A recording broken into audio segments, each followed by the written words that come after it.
Un cordial saludo a toda la audiencia del podcast de Academia Debate Sociedad bajo la conducción de Luis Alejandro Vázquez. Es un gusto dirigirme a todos ustedes una vez más. En esta oportunidad tengo una excelente invitada, se trata de Abigail Mejía, con quien hablaremos de la crisis climática en el mundo y analizar sobre qué es lo que está pasando, cómo se está dando este tema. Bienvenida, Abigail, qué gusto. Hola Luis, el gusto es mío de compartir una vez más contigo temas súper interesantes y este que es uno de los más apasionados que ya nos dirás del tema. Muchas gracias, Abigail. Bueno, yo quisiera que antes de empezar como tal el programa, me hables un poco de ti, cómo nace la abogada Abigail Mejía, cuáles son sus inicios, por qué se entra a estudiar el derecho ambiental, qué es lo que le llamó la atención, por dónde nace esta pasión por el derecho ambiental. Cuéntame, estimada Abigail. Bueno Luis, sí, yo me dedico a la abogacía y mi amor, o sea, yo amo el tema de no, en general del mundo natural. Y esto creo que nace desde que soy niña siempre tuve perritos.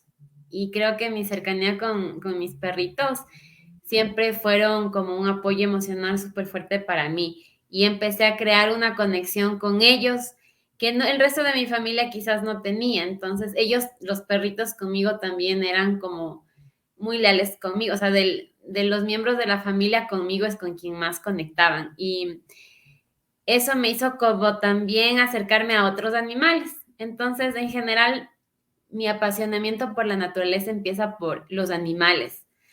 Y me gustan todos, siempre, a veces cuando salíamos a jugar, yo vivía ahí en un conjunto donde había muchos bosques, y cuando salíamos a jugar, a veces los niños escogían a las abejitas y les metían en fundas, o también a los cazos, que a veces había mucho en invierno, y a mí eso no me gustaba, por ejemplo, ahí yo salía en defensa de las abejas, los más niños. Muy Entonces, interesante tu inicio. sí, o de los cazos. Entonces siempre tuve como, nunca les vi como algo diferente a mí. Y siempre, así fue como nació, con ese tipo de sensibilidad que quizás siempre tuve, como un poco diferente a mis hermanas. Y igual en el colegio, siempre me gustó como meterme en problemas ajenos y defender a otros. Entonces, sí, ya estuve mucho en temas, después les tomé mucho amor a los libros, sobre todo a la literatura. Siento que fue algo súper bueno para mí como en todo el mundo de la escuela, colegio.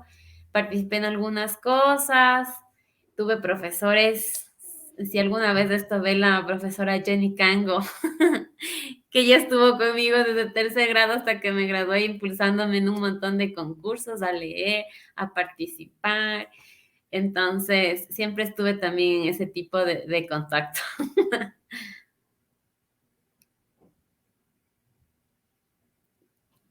Qué chévere, Avi. Y bueno, y dentro de la universidad, ¿cómo se desarrolló este gusto por el derecho ambiental? Bueno, yo empecé, de hecho, las clases de derecho con amor al derecho penal. Creo que la mayoría entramos así un poco creyéndonos CSI y el mundo y, bueno, no sé. Pero un poco las películas, creo también. Pero ya en la carrera me fui apartando un poco del derecho penal, que como ciencia sí me sigue gustando, es súper interesante. Pero después tuve un profe, al doctor René Bedón, que siempre hablo de él, y él me dio derecho ambiental, me empezó a gustar bastante, volví a conectar. También cuando me empezaron en la universidad en la que yo estudié, te hacen hacer como un proyecto que si es que tú lo avanzas podría ser tu tesis desde que empezabas en primer semestre. Y siempre que buscaba temas, yo sí, y me acuerdo que mi primer tema era salvar al cóndor andino. Entonces, después de eso se fue modelando hasta terminar en los derechos de la naturaleza, pero fue así, ¿no? También con mis profes y buscando este tema de los animales un poco. También empezó mucho, y cuando yo estaba también en el colegio ya se hablaba mucho sobre los derechos per se de los animales, que es distinto a los derechos de la naturaleza, ¿no? Como seres sensitivos, como seres que pueden, que tienen grados de inteligencia de hasta niños de 2 años, con todos los avances de la ciencia que hubo. Creo que también se revalorizó mucho el tema de la naturaleza y todos somos una generación que es un poco más consciente de estos temas. Y eso más la universidad fue como encontré mi camino, la verdad. Algo que siempre me gustó y que puedo defender y de lo que puedo saber y de lo que trabajo. Entonces, creo que me siento muy afortunada de que algo que me apasiona haya estado en mi vida siempre. Muchas gracias, Avi. Bueno, dentro de la entrevista en la cual hemos planificado para el día de hoy y con respecto al podcast, está el tema de la crisis climática en el mundo. ¿Qué se entiende por este concepto? ¿Qué nos puedes decir respecto a ello? Bueno, el tema de la crisis climática está netamente vinculada al cambio climático y esto a su vez vinculado al calentamiento global, que son temas distintos. Hoy por hoy, en este tiempo, nos encontramos en crisis porque ya hablamos de una emergencia ambiental. No, bueno, cuando se empezó recién a hablar de estos temas, que es por allá en los 60 hasta concretar algunos convenios internacionales en 1987, ya se empezó a hablar como una problemática, pero no como una crisis. Y esa problemática y esos convenios empezaron a nacer para no llegar a lo que hemos llegado hoy, porque ya se sabía que si no nivelábamos los gases con efecto invernadero, sobre todo los que se quedan no permiten que los rayos ultravioletas, bueno, y otros, ¿no? Que emite el sol, salgan, ¿no? De la atmósfera y se condensen. Entonces, esto genera que el calor se quede en el planeta. Entonces, esto produce muchos cambios, con muchos efectos a todos y obviamente al ser humano. Esto ya se sabía. Y hay como un nivel que debe tener el mundo. Y ya se sabía que no podíamos superar ese umbral, que hoy ya lo hemos superado. Sabiendo que lo hemos superado, es cuando se empieza a hablar de una crisis ambiental. Una crisis de la que no sabemos mucho porque, bueno, hasta el día de hoy hay mucha gente que se rehúsa a creer en el calentamiento global, en el cambio climático o en la crisis medioambiental y lo ven como parte del mundo que se va a autorregular y no pasa nada. Pero hay otras, bueno, los otros estudios científicos en los que reflejan esta crisis y por eso hoy por hoy ya estamos hablando de una emergencia. ¿Qué es lo consecuente a una emergencia? Que vamos a tener cosas que no vamos a controlar y que se sabe. Por ejemplo, desastres naturales, todos creo que siempre se han tenido, ¿no es cierto? El asunto es que, por ejemplo, vamos a ver tormentas que son mucho más violentas de algo que no hemos visto en mucho, no lo hemos sufrido como humanidad hasta el día de hoy o cosas que no pasaban, por ejemplo, huracanes en lugares donde no había. Por ejemplo, Ecuador, digamos. Aquí no somos una zona en la que existan huracanes, pero como el clima cambia y esto se da en aguas calientes, por ejemplo, se viene el fenómeno del niño. Podría darse situaciones inesperadas con el clima de formas violentas. Y eso es lo que genera esta crisis ambiental. Muchas gracias, David. Bueno, dentro de los factores o las causas principales de la crisis ambiental, me sería bueno que me expliques un poquito más porque ya sabemos cuáles son los efectos en este tema de los desastres naturales. Incluso hemos visto también en el tema de las sequías, hemos visto en otros sectores, en cambio, que existe exceso de lluvias. Por otro lado, también vemos que vivimos en una crisis alimentaria también por cuanto los productos que son traídos del campo sufren algunas alteraciones por el tema de la emergencia climática como tal, ¿no? Entonces vemos como ya algunos alimentos que ya no comienzan a producirse de la misma manera como se hacía hace algunos años, que ya no se los puede regar, que es el exceso de fungicidas y lo que conlleva al tema de la alimentación y después de esto al tema de la salud. Entonces, esto es un tema que es preocupante. Ahora, lo que sí te iba a preguntar es, como te decía a un inicio, ¿Qué es lo que ha producido esto? ¿Cuáles son los factores principales? Son los factores que se ha podido determinar por parte de los estudios que se han desarrollado de manera minuciosa en los últimos años. Hay uno y es el principal y es el consumo. Mira, la vida que vivimos nosotros hoy por hoy es muy diferente a todas las épocas anteriores, ¿no es cierto? ¿Qué sucede? Que desde la prehistoria hasta la Edad Media y después del Renacimiento, nosotros, el nivel de consumo que tenemos ahora es exorbitante. Y esto empieza también a partir de la revolución industrial. Sucede que con la revolución industrial y el aparecimiento de las máquinas y hoy más aún con la tecnología, eh, por ejemplo, si una persona, una fábrica con mano obrera hacía, no sé, 10 sacos para vender a 10 personas, con las máquinas, evidentemente ya ni siquiera necesitabas de esas 10 personas. Con una máquina puedes hacer tantos sacos y esos sacos vender a tantas personas y salir incluso de la zona en la que tú siempre has trabajado, ¿no es cierto?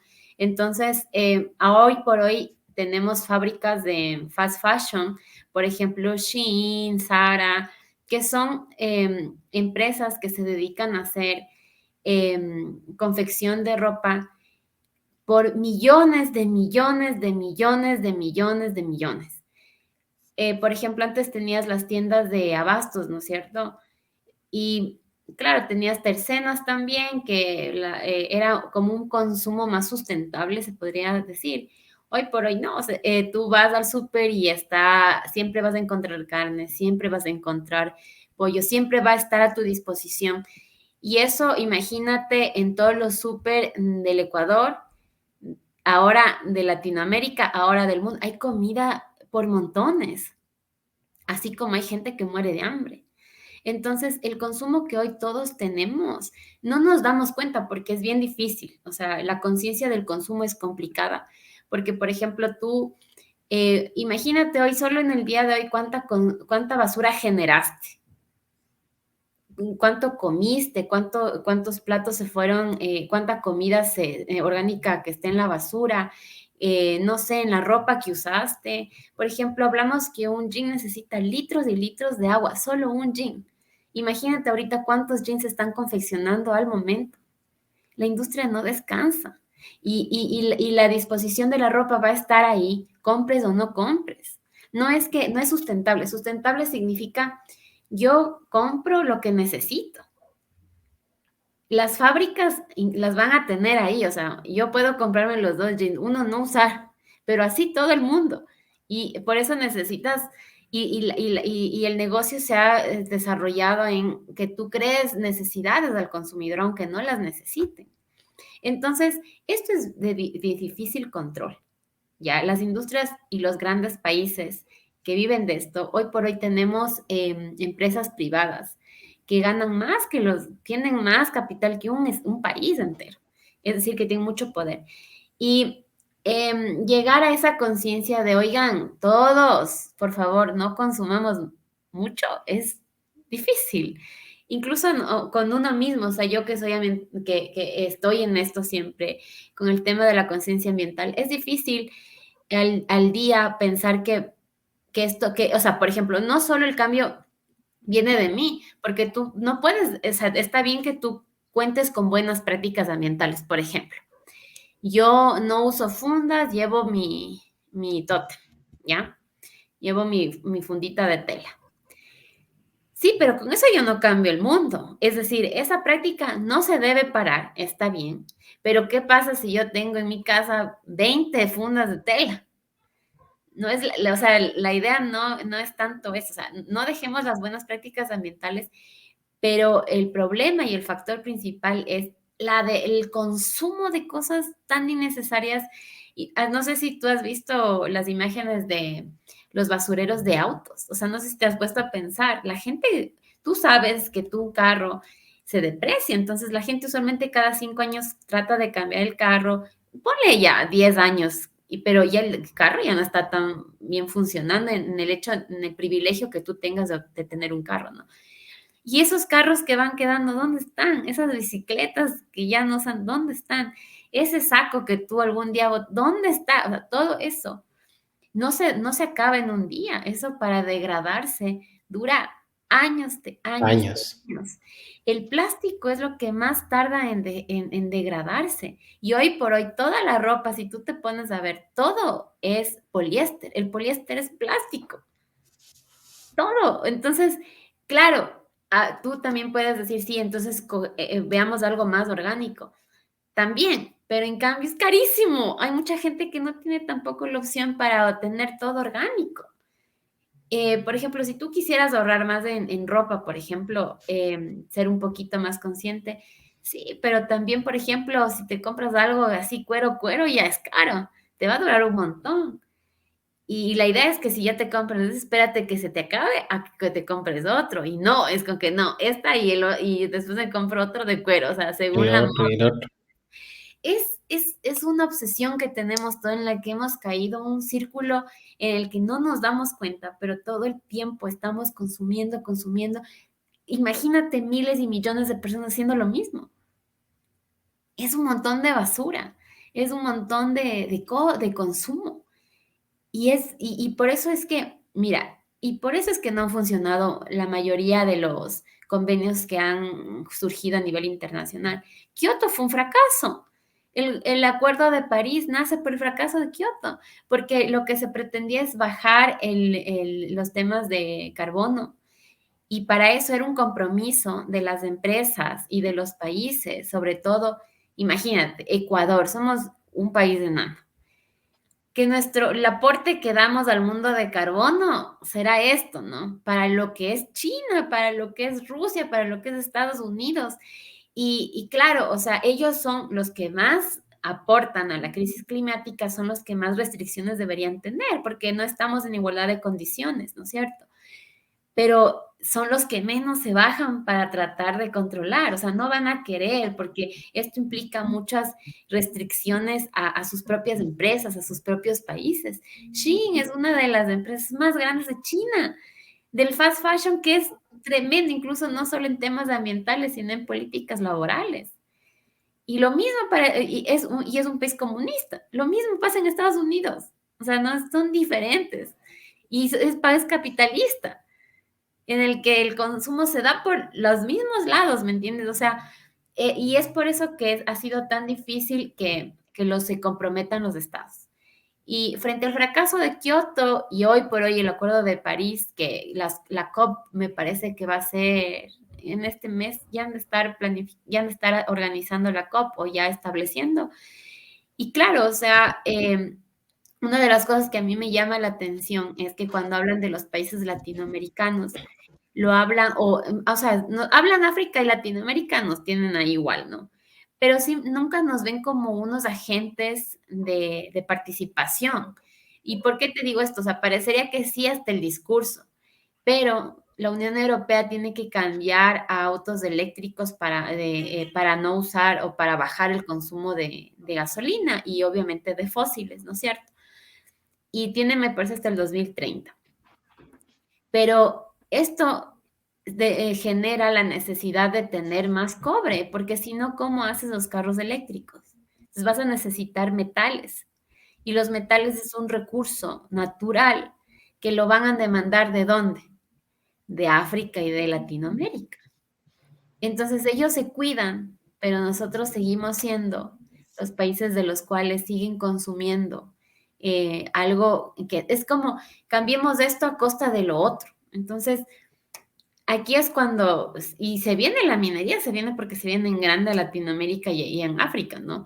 Y ahí es cuando se necesita más eh, cuidados, más protecciones de lo que nosotros sí tenemos, que en algún punto va a ser súper valioso, que son las fuentes hídricas, que son las áreas protegidas, que son toda esta riqueza natural que en algún punto lo van a necesitar.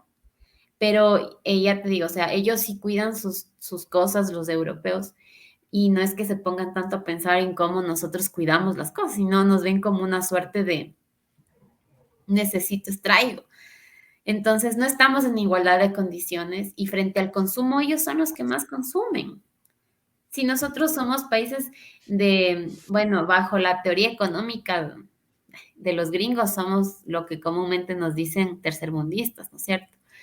Que no es así, pero bueno, así nos han tratado siempre. Entonces, es esta propia agenda que quizá Latinoamérica tendría que tener para frenar porque ese masivo consumo que se va a dar de cobre va a venir contra nosotros y deberíamos generar, sí, una agenda de protección, porque quizá no, el cerrarnos tal vez no sería tampoco, o sea, decir no a la minería tal vez no sería lo mejor, pero sí tendríamos que proteger lo que sí tenemos que proteger.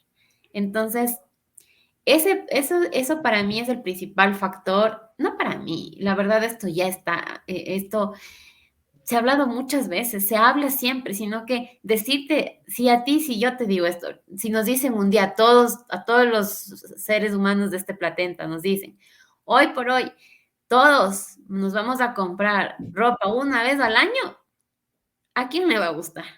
¿Quién va a querer hacer eso? A ninguno.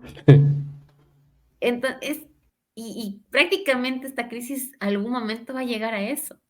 Entonces, y peor, porque también se viene con crisis alimentaria, porque después, o sea, ya no hay cómo comer todo tampoco. Entonces, em, eso es lo que ya, o sea, siempre se habla, pero poco se exige porque es muy impactante. O sea, el principal factor que nos ayudaría es complejo llevarlo a cabo, digamos, poner límites y hacer algo. Avi, yo te quería hacer una pregunta, porque, bueno, antes de esto quería hacer una pequeña precisión, y que es que toda actividad del ser humano va a tener un impacto en el medio ambiente, como lo decía René Bedón en su obra y también en las clases. Entonces, ¿qué pasa? Cuando ya sale de los límites permisibles, bueno, ahí puede generar un tema de un daño ambiental y todo eso que se ha sido desarrollado por por la doctrina en derecho ambiental y todo eso, porque, bueno, también se sabe un poco del tema por haber sido tu compañero. Ahora sí es importante destacar que otro de los problemas dentro de esta crisis climática es el mal manejo de los desechos en las ciudades. Vemos que los botaderos donde va, llega toda la basura, como tal, no hay un buen tratamiento, es decir, están los desechos orgánicos con otro tipo de desechos, incluso hay desechos infecciosos, que ha habido incluso denuncias en determinadas ciudades donde que mezclan todos los tipos de desechos, y eso conlleva incluso afectaciones en la salud y el tema también de la contaminación como tal. Esa situación, ¿cuál es tu apreciación respecto a ella? Bueno, o sea, la primera puntualización que hiciste, sí, o sea, en efecto, el impacto no es respirar, es un impacto. Nuestra presencia como seres humanos en el mundo es un impacto, pero obviamente los impactos no necesariamente generan un daño ambiental. Ahora, nuestras actividades distintas a lo que hacen los otros seres dentro del planeta, sí, en escala masiva ha generado impactos inimaginables, ¿sí? Ahora, lo que sí te puedo decir que a nivel Ecuador, el tema del impacto está tratado y raro, verás, porque si tú te pones a pensar, nosotros tenemos una legislación en la que nos dicen ya, y siempre impactamos, este es un impacto bajo, este es un impacto medio, este es un impacto alto. Para el alto necesitas esto, para el medio esto y el bajo nada, porque no lo regulamos. Perfecto, pero eh, nosotros tenemos selva, nosotros tenemos Galápagos, nosotros tenemos costa, nosotros tenemos sierra. Este nivel de tolerancia sobre los impactos los altos, por ejemplo, una industria minera o una industria de hidrocarburos genera un alto impacto, pero me dicen, ¿sabes qué? No importa, o sea, como igual se tiene que hacer, yo te doy una licencia, te dejo que hagas, pero el límite que tú puedes tener para tus actividades es este, bajo este control que te voy a hacer con esta licencia. Entonces, así tú, sí es alto y nos afecta, pero si tú cumples esto, opera. Ahora, claro, para hacer las actividades que necesitamos como seres humanos. Ahora, estos límites que te digo son generales. Pero si tú te pones a pensar, no es lo mismo estar en Galápagos, no es lo mismo estar en la selva, no es lo mismo estar en la sierra y no es lo mismo estar en la costa. Y lo mejor sería que tener límites específicos para las zonas, que hoy por hoy no hay, pero debería. Entonces, incluso dentro de la misma selva, no es lo mismo estar en el Napo que estar, ¿me entiendes? En otra parte del oriente del Ecuador. Entonces, pero eso conlleva estudios científicos, mucha actividad del Estado que hoy por hoy no existe. Y de lo que me habías, bueno, esto en cuanto a lo primero que es del impacto. Y lo otro que me decías es, ¿qué era? Ya se me olvidó. Respecto al manejo de los desechos en las Ah, sí. ciudades. Verás, el tema de los desechos tiene una propia regulación, ¿ya? Está pensado así el desecho. Verás, primero tienes que pensar en cómo se crea el objeto de consumo. Entonces tú empiezas por la generación. Generas algo, esa generación, me invento un celular, ¿ya? Creé un celular y el celular se va a comercializar y para comercializarse se tiene que transportar y de ahí, después del transporte, se lo consume, ¿no es cierto? Después que ya no sirve, se lo desecha, pero tiene que tener una disposición especial este celular, digamos. Entonces tú tienes que ir a un botadero de tecnología porque ahí ya tú dejas ahí y bueno, ya llegará una persona encargada de, porque esto tiene metales pesados, entonces no les puedes mezclar con todo y ahí sí, ya que se dispone, es decir, llega un destructor de material metálico hasta que se hace polvo y eso, bueno, ya se lo quema y no queda nada. Entonces hay una trazabilidad, ¿no es cierto? Desde la generación hasta la disposición final del objeto, de los desechos, ¿no? En esto no es en todo, ¿no? Esto es hay para desechos especiales, para los no peligrosos y para los peligrosos hay otro tratamiento. Porque para los peligrosos tú necesitas gestores especializados para poder hacer la disposición final. Ahora, ¿por qué se crea esta trazabilidad? Porque tú tienes que dar el seguimiento al producto hasta que se deshaga. ¿Y qué es lo que hizo la legislación internacional? Es decir, tú creaste, entonces el que creó tiene que saber qué pasó con el objeto hasta que se deshizo. Y aquí todos los que intervienen en esta línea tienen responsabilidad solidaria. O sea, no es que yo voy a decir, no sé, yo ya vendí, ya, ¿qué habrá pasado con eso? No. Aquí todos tienen responsabilidad respecto de ese objeto. Porque ambientalmente yo tengo que cuidar que lo que yo hice se deshizo y se deshizo bien.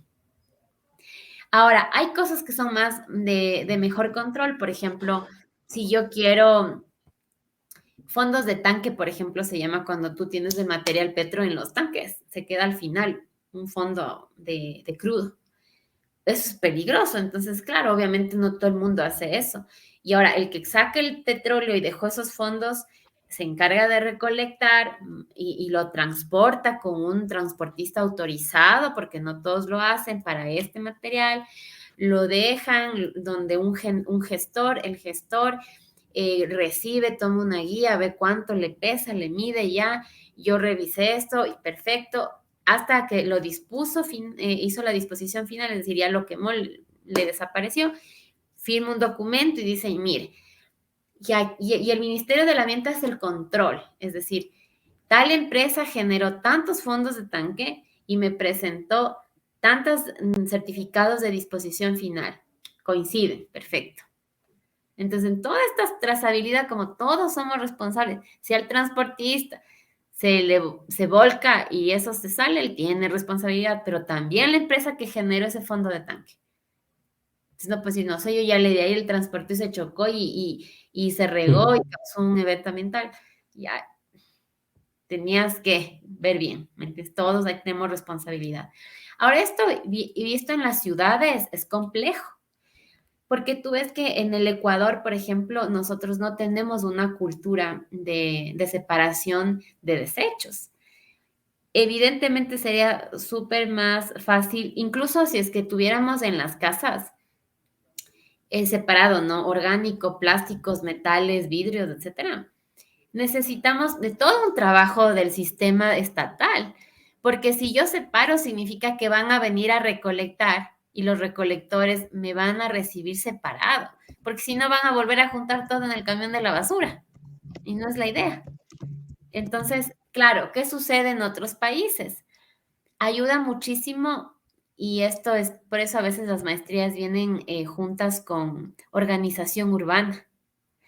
¿Qué sucede? Ahí es más fácil recopilar los desechos. Por ejemplo, si tengo una ciudad que sí tiene organización territorial, tendríamos en un sector solo escuelas, en un sector solo fábricas, en un sector solo mecánicas, en un sector y lo residencial es muy aparte. Entonces, ¿qué sucede? Va el recolector de basura a la parte residencial y ¿qué obtiene? Solo basura residencial, es decir, orgánica, plásticos, vidrio, cartón, nada más. Pero en nuestras ciudades está lo residencial, la discoteca, la mecánica, la fábrica y la escuela en una misma manzana. Y resulta que, y los restaurantes. Entonces resulta que toda esa basura no se clasifica y es bien difícil porque tampoco la organización territorial ha ayudado. Nuestra ciudad no es organizada. Entonces, evidentemente esto complica, pero se necesita de herramientas que nos ayuden a todos. O sea, primero, la cultura de todos deberíamos tener de la separación de los desechos. Segundo, que el municipio tenga la capacidad de la recepción de la separación. Y además, otra cosa es que los basureros nos están quedando chicos. Volvemos a lo mismo, el consumo. O sea, ¿dónde va a ir la basura? No hay basura que se tiene que dejar ahí, por ejemplo, plástico, o sea, se tiene que dejar porque no sé, no, el plástico dura 1000 años para que se deshaga. Entonces, el tema de los desechos es súper complejo, obviamente, para las ciudades es un desafío gigante, pero creo que la conciencia sobre la clasificación y la ayuda estatal para que haya esto también, o sea, que todos estemos capacitados y el Estado tenga esa capacidad de recibir y todo esté bien hecho, incluso nos obliga a nosotros a ser personas más disciplinadas, cosa que también es un poco complicada en la cultura latinoamericana en general. Entonces, y el compromiso también, ¿no? Porque a veces es como, por ejemplo, yo aquí donde yo vivo tenemos la basura, estamos separados. Entonces, tienen el separador y bueno, sí hay como, tú vas y te toca organizar y eso ayuda.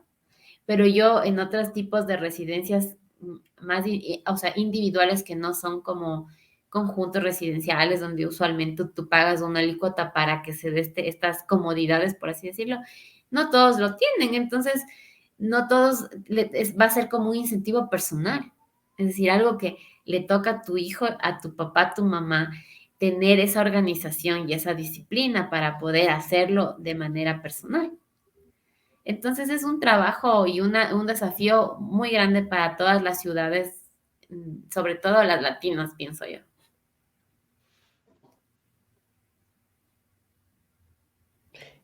Bueno, tú lo has señalado respecto a la falta de planificación urbana y organización territorial. Creo que las ciudades de nuestro país han sido un poco medias improvisadas, diríamos así, porque incluso existen varias falencias respecto a la planificación urbana y la organización territorial. No hay una adecuada sociabilización. Como tú lo has dicho, la escuela está al lado de una mecánica y eso conlleva que se generen un montón de problemas, contaminación, tanto digamos, ambiental y también, sobre todo, vemos una contaminación acústica, porque imagínate los grandes ruidos que se provocan a través de estos talleres y a estar al lado de una escuela o al lado de un hospital. Y todo existe un desorden como tal. Además de esto, de que no existe una buena cultura de parte de la ciudadanía en ordenar los desechos de una forma correcta o adecuada. Ahora, el tema es el siguiente, la pregunta que te quiero hacer. ¿Qué han hecho los organismos internacionales respecto a ello? ¿Solo han estado hablando de declaraciones, protocolos, convenciones o en realidad sí han influido o incidido en el mundo a través de este tema de la crisis climática? ¿Sabes qué? Sí han ayudado, o sea, no. tampoco yo soy tan negacionista de los organismos internacionales, porque sí hay un grupo de personas que ya mm, frente a esta ineficacia, ¿no? O sea, más bien presencia, diría yo, porque los países aportan con un dinero a todos los organismos internacionales. Y de ahí empiezan a deslindarse, por ejemplo, el PNUMA, el programa. Tienes otros tipos de Naciones Unidas, también tiene un montón de programas. Eh, Ahora, la presencia, si tú te das cuenta, no es tan notoria, ¿no? Para lo que tú pensarías en países como el nuestro, donde debería enfocarse más, ¿no? Porque esto no puede enfocarse en estados donde son, tomando la teoría económica gringa, de primer mundo, ¿no?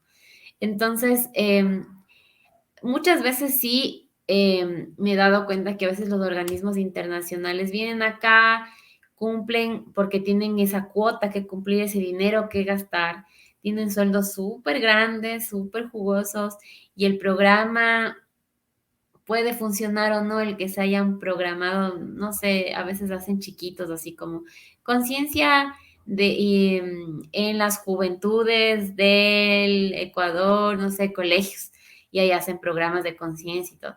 Pero sigue siendo algo que quizás no genera tanto impacto y para el dinero que aportas y los, digamos, los sueldos que ellos tienen, es más un justificativo, ¿no?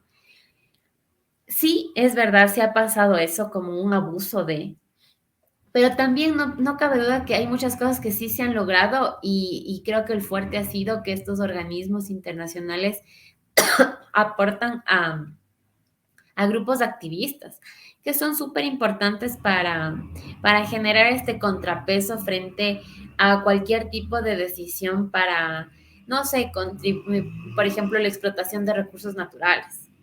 Entonces, ahí yo veo que sí. Programas específicos, yo he visto, por ejemplo, algunos voluntariados que hacen o se quedan muy en lo político y diplomático. Hace un tiempo, a ver, deben ser hace unos 7 años, hubo un organismo que venía, que quería aportar con una máquina de biogás, de bioetanol, para poder transformar la basura de Quito en bioetanol como un combustible, o sea, porque se puede transformar y no se concluyó, por ejemplo. Y a veces también no se concluye porque hay muchas inconvenientes dentro del país. Por ejemplo, en ese caso no funcionó porque hubo una tarea de solicitudes y permisos burocráticos dentro del municipio terribles. La inestabilidad política es otra cosa que no permite culminar los proyectos. Los cambios, por ejemplo, si cambias de ministros, a veces no se les da, o sea, ya no se le da la importancia de este proyecto y mejor lo invierten en otro. Entonces, después cambia de gobierno y quedó a medias, entonces o le siguen o quizá ya no le ven necesario y cambia. Entonces, sí te digo que hay muchas cosas de organismos internacionales que sí han ayudado, que sí han aportado. Y de hecho, si no es, muchos se quejan de que el Acuerdo de París y hacen protestas y dicen es insuficiente. Sí es cierto, o sea, es verdad. Pero se habla, o sea, existe y se está hablando y se está comentando y finalmente hay veces que no nos toman como países latinoamericanos en cuenta como debería ser, pero esto permite que tengamos abierto un frente también. Entonces, te digo, o sea, finalmente si estamos en una emergencia, en una crisis climática, es porque no ha funcionado lo que querían que funcione en 1987. Es así. Y quizás se les fue de las manos también a los organismos internacionales o a los países, porque finalmente fracasamos. Esa es la conclusión. Fracasamos, porque estamos en una crisis climática. Y hace años que se sabía. Y vemos, estamos viendo qué más va a pasar. Pero ha sido insuficiente lo que han hecho los organismos internacionales, ha sido insuficiente lo que han hecho los estados y sigue siendo insuficiente lo que hacemos como individuos. Entonces, quizá un poco de ánimo es ver que mucha gente más está tomando conciencia de esto y que quizás se pueda llegar a algo bueno para todos. Muchas gracias. Bueno, en este momento quería preguntarte respecto a que la Constitución de la República del Ecuador ha reconocido a la naturaleza como sujeto de derechos, pero ¿qué ha pasado ya en la práctica? Porque es muy bonito escuchar esta frasecita, la naturaleza es sujeto de derechos, pero en la práctica hay algunas falencias y respecto a la crisis climática creo que el Ecuador deja mucho que decir respecto a la falta de cuidado, de respeto hacia el medio ambiente como tal. Ya, bueno, yo a mi visión personal realmente es el derecho a la naturaleza es algo que en algún punto todos lo tienen que reconocer. Todos lo tienen que reconocer. Y mira, incluso, a ver, haciendo una comparación con el derecho a la educación. Existe un derecho a la educación, o sea, si todo fuera perfecto, no tendríamos que constitucionalizar que la gente tiene derecho a la educación. Pero como no todos tienen educación, entonces tengo que poner ese derecho para que se exija que todos tengan condiciones igualitarias. Entonces, como pasan cosas con la naturaleza que no se respetan, hay que tener ese derecho para que se pueda exigir ese respeto. Ahora, siempre fue la problemática aquí era sobre el valor intrínseco de la naturaleza. Porque siempre se le compara como un ser humano, ¿no? Entonces, si tú tienes dignidad y es tu valor intrínseco, no depende de nada, ahí viene inherente un derecho tuyo no es que nadie te da, solo se te reconoce. Esto también es comparable a la naturaleza. Entonces, bueno, sí, yo pienso que sí. Y siento que fue un gran aporte porque ha permitido algo, o sea, es que si es que eso no pones, la verdad aquí no respetan. Entonces, ha habido, me pareció se han logrado cosas. ¿Han sido suficientes? No, no, realmente no ha sido suficiente. Pero se ha conseguido muchas cosas en base a de los derechos de la naturaleza. Concretarlos y las vías quizás son distintos, porque, por ejemplo, a Colombia no lo ha hecho como nosotros por medio de la Constitución, no los que tienen reconocidos, pero ellos que me parece también interesante, por ejemplo, al río Atrato. Solo ese río tiene derechos. Entonces van creando como, este es un sujeto que necesita protección, perfecto. Entonces a este le damos esta protección. Nosotros, en cambio, tenemos a todo. ¿Qué es una de las problemáticas o lo que nos han ido diciendo otros países que han ido también monitoreando nuestro desarrollo sobre los derechos de la naturaleza? Es que a veces proteger todo es nada. Entonces, quizá este reconocimiento para mí me parece grandioso y me parece que ha sido un aporte increíble, que puede conseguir muchas cosas, claro que sí, que algún día el mundo debería reconocerlo enteramente, claro que sí. En Europa se está haciendo y tratando en las directivas de meter, porque sí, o sea, yo creo fielmente que es lo mejor que ha podido y el mejor aporte que ha podido dar este país, pero que obviamente tenemos que ir poco a poco, ¿no? Como todo, o sea, imagínate, hasta ahora seguimos con los derechos nuestros. Imagínate, no sé, con la naturaleza, este pues no es perfecto, y mira todo lo que pasa y las cosas que tenemos que exigir cuando tendrían que ser per se. Entonces, en eso no se queda atrás la naturaleza. Pero obviamente tenemos que generar en la jurisprudencia el camino del desarrollo, ¿me entiendes? Solo ahí se ve.